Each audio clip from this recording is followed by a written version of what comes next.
आपका भाई अपने स्टेज पर आए, मैं इन पर स्टेज पर बुलाने के लिए निवेदन करता हूं। हाफिज जी स्टेज पर आए। किसान नेतागण वह मेरी पूजा की योग मातृशक्ति और सभी मजदूर किसान वीर योद्धा वो मैं बार बार उनके चरणों में नमन करता हूं और अपनी बात शुरू करने से पहले याद करता हूं जिन्होंने किसान आंदोलन के अंदर अपने प्राणों की आहुति दी। मैं उनको कोटि कोटि नमन करता हूं और एक महान शख्सियत चौधरी वीरेंद्र जी, उसकी कमी हमें आज बहुत खल रही है। मैं उनको भी कोटि कोटि नमन करते हुए और जो कि पूरे देश का ही नहीं पूरे विश्व का भरण पोषण करता है। मजदूर और किसान मिलकर के ये जिन्नस पैदा करते हैं खेत के अंदर, और हर जीव किसान मजदूर की पैदा की हुई जिन्नस से उसका पेट भरता है और उसकी आंखें खुलती है। और आज जो ये सरकार है, देखिए मेरी सरकार से गुजारिश है, दरखास्त है कि जो अपना है इस एसटी लाइन के बारे में किसान मजदूर यहां एकत्रित हुए हैं इस महापंचायत के अंदर, इनका मुख्य एजेंडा है, इस पर गहनता से विचार करें और इनकी बात माने। दोनों हाथ उठा के रहा ताकि हमारी आवाज पत्रकार भी सुने और हमारी सारी संसार में गए। जो हम एक जगह बोलते हैं तभी हमारी आवाज सुनती है लोग। किसान मजदूर एकता, किसान मजदूर एकता, किसान मजदूर एकता, किसान मजदूर एकता। आप लोगों का बहुत बहुत धन्यवाद। मैं धारा गांव का बहुत बहुत धनी भी हूं, जो कि एक समिति के द्वारा इस धरने को निमित्त किया गया है। मैं पीछे ले जाता हूं, सन 1977 के अंदर चौधरी कि जब संगी आ जाएंगे तो आप लोग रोड पर होंगे। वो बात आज मेरे दिल में खटकती है। हमारे रामलीला मैदान में झज्जर में बोला था उन्होंने, और ये आज किसान रोड पे है, मजदूर रोड पे है, कर्मचारी रोड पे है, सरपंच रोड पे है, कोई भी विभाग ला लो, इन्होंने किसी को पीछे नहीं छोड़ा। मैं धन्यवाद करता हूं यहाँ की कमेटी का और धन्यवाद करता हूं जय सिंह प्रधान जी का, धन्यवाद करता हूं हमारे दैया साहब का। मैं ज्यादा समय नहीं है कि वक्त बहुत है, बातें तो बहुत है कि बोलने के लिए, क्योंकि इन्होंने समय का निर्धारित किया हुआ है। क्योंकि इन्होंने चरण सिंह ने कहा था कि जो 70 रुपए हमारा मन बिकता था और आईपीएस की तनख्वाह होती थी 70 रुपए और मास्टर की तनख्वाह होती थी 70, और आज किसान का रेट 2200 कुछ रुपए है और आईपीएस की तनख्वाह 10 से 100 गुना ज्यादा बढ़ चुकी है। ये भाइयों आंखें खोल लो, ये 2 बिल्ली के बच्चों ने जन्म दिया था, उन्होंने बोला था जय जयकार, तो ये 2 बिल्ली के बच्चे पहले आंखें बंद थी, हमारी आंखें खुल चुकी है, किसान आंदोलन ने खोल दी है। तो आंखें खोलो, जहां भी धरना हो पंचायत हो, ज्यादा से ज्यादा संख्या में पहुंचे और इस धरने का ज्यादा मजबूती दे।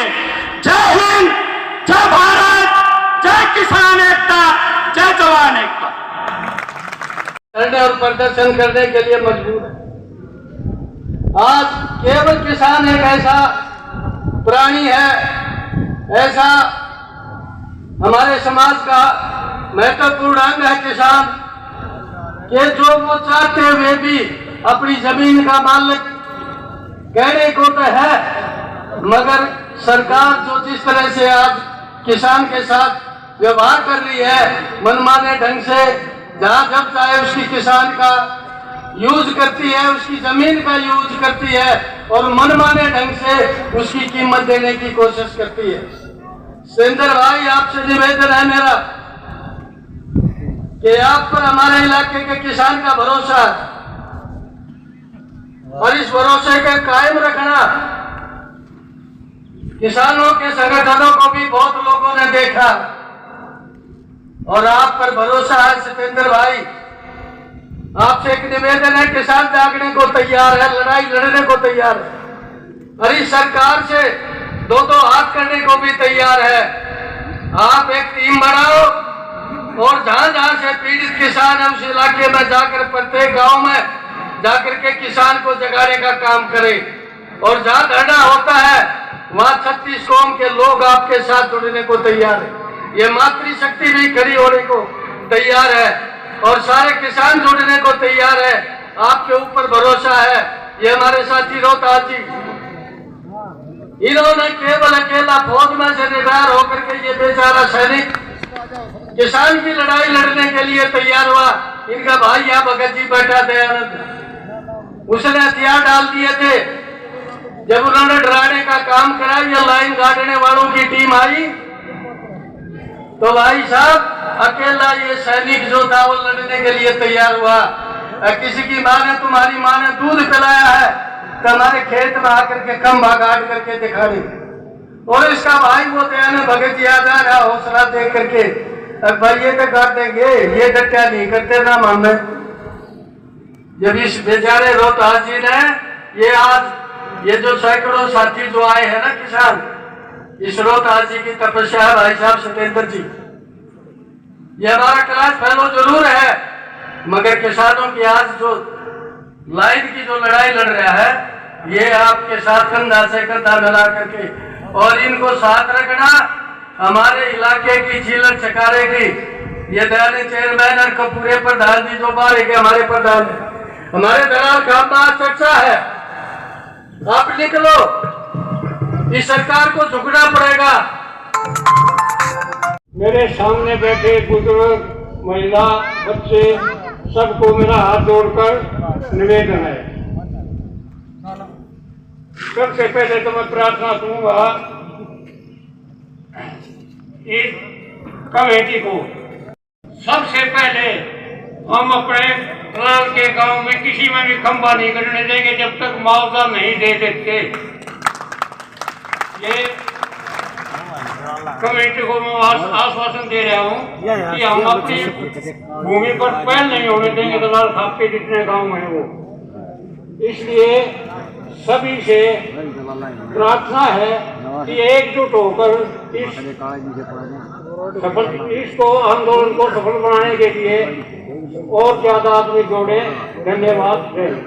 सबसे पहले आदरणीय आज की सभा के अध्यक्ष जी, मंच पर बैठे सम्मानित किसान योद्धा, मेरे सामने बैठी मातृशक्ति, बड़े बुजुर्गों, सबसे पहले आपके चरणों में हाथ जोड़कर नमस्कार करता हूँ, राम राम करता हूँ। मैं बधाई देना चाहूंगा भाई सतेंद्र की अध्यक्षता में, इनके नेतृत्व में जितने भी धरने चल रहे हैं स्टील लाइन के, वो सारे एकजुट हुए और एकजुट होकर एक एकजुटता के कार्यक्रम इन्होंने देने का काम किया। इसके लिए सभी भाई, सारी टीम बधाई की पात्र है। मैं इन सबको बधाई देना चाहता हूँ। दूसरा, मैं आप सबको बताना चाहता हूँ, एक बुजुर्ग ने जिक्र भी किया था कि जो आज हम देख रहे हैं कि युवाओं की भागीदारी इन पंचायतों में, जो डिसिप्लिन पंचायतों का आप दिखा रहे हैं, जर्जर की इस धरती पर यह डिसिप्लिन है। जो खंडकियारे बुजुर्ग बैठे हैं, इस तरह का डिसिप्लिन अपनी नई पीढ़ी में भी आना जरूरी है।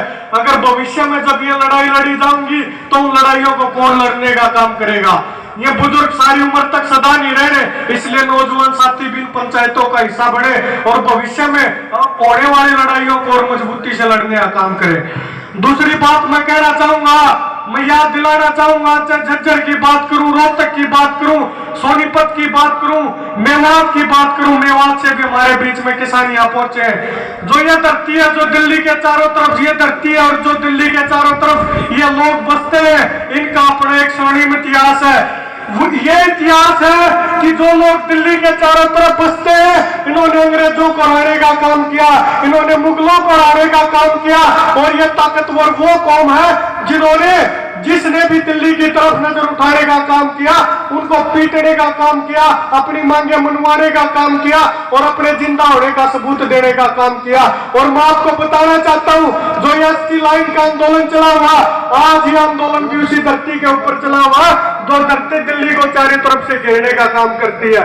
तो इसलिए आपको जो हमारे बुजुर्गों ने जिंदा होने का सबूत भूतकाल में दिया था, वो सबूत देना पड़ेगा कि झज्जर के लोग, सोनीपत के लोग, रोहतक के लोग, मेवात के लोग, आज भी उनके अंदर वो खून उनकी रगों में दौड़ता है जो खून उनके बुजुर्गों में लड़ने वाला खून हुआ करता था। दूसरा, मैं आपको बताना चाहता हूं कि जितनी भी नीतियां देश में बढ़ती है, कोई भी नीति बनती हो, चाहे एसटी लाइन का मामला हो, चाहे थोड़े दिन पहला 3 कृषि कानून आयो, कोई भी नीति किसान को केंद्र में रख के नहीं बनती। अपना देश को कृषि प्रधान देश कहा जाता है, उसके हिसाब से हमारी नीतियां भी कृषि को केंद्र में रखकर बननी चाहिए, लेकिन किसान को केंद्र में रखकर नहीं बनती है। इसकी विडंबना यह इसलिए है क्योंकि किसान आज इतना तो जागरूक हो गया कि हमने अपने हक हकूक़ की बात करने खातिर एकजुट और लग गया, दिल्ली के बॉर्डर के ऊपर आंदोलन कर दिया। लेकिन किसान को इसलिए दूसरी जागरूकता, राजनीतिक जागरूकता जब तक किसान में नहीं आएगी, जब तक किसान को केंद्र में रखकर नीतियां नहीं बढ़ेंगी। तो मैं निवेदन करना चाहूंगा कि जितने भी बड़े बुजुर्ग बैठे हैं, अपनी आने वाली पीढ़ी को, नई पीढ़ी को राजनीतिक जागरूकता भी उनमें, राजनीतिक जागरूकता के लिए भी जागरूक करें, राजनीति की भी नई नई चीजें बताने का काम करें कि कौन अपने हक में था, कौन अपने हक में नहीं था। इसी संदर्भ में जो 50 पंचायतों का आयोजन कर रहे हैं, हम कोशिश करेंगे प्रत्येक पंचायत का हिस्सा बढ़ पाए और इन भाइयों का मजबूती से साथ दे पाए। तो इसलिए कर रहे हैं कि जो बीजेपी सरकार है हमारे खिलाफ नीतियां बना रही है, उसको हम हरा सके। लेकिन मैं एक बात कहना चाहता हूं, सिर्फ इन रण में भी काम नहीं चलेगा, हमने इस बात के ऊपर भी गौर करना पड़ेगा। एक बार आप बीजेपी ने हरा दो, फिर आगे जाकर कांग्रेस ने हरा दो, उसका आगे जाकर फिर बीजेपी ने हरा दो। अगर यह उतराचढ़ी लेकर चल दे रही तो किसान में जो राजनीतिक जागरूकता आनी चाहिए, जो राजनीतिक रूप से किसान मजबूत होना चाहिए, वहां कहीं ना कहीं हम पिछड़ जाएंगे। वक्त बहुत ज्यादा है, ज्यादा समय नहीं लूंगा। इसी बात के साथ अपनी बात को खत्म करता हूं और लास्ट में दोनों हाथ उठा के जोरदार नारे लाने का काम करेंगे और ये दिखाने का काम करेंगे कि हम वही लोग हैं जो दिल्ली के चारों तरफ बसते हैं। इनकलाब जिंदाबाद, इनकलाब जिंदाबाद, हमारी एकता जिंदाबाद। बहुत बहुत धन्यवाद, आपने मान सम्मान दिया, मेरी बात सुन।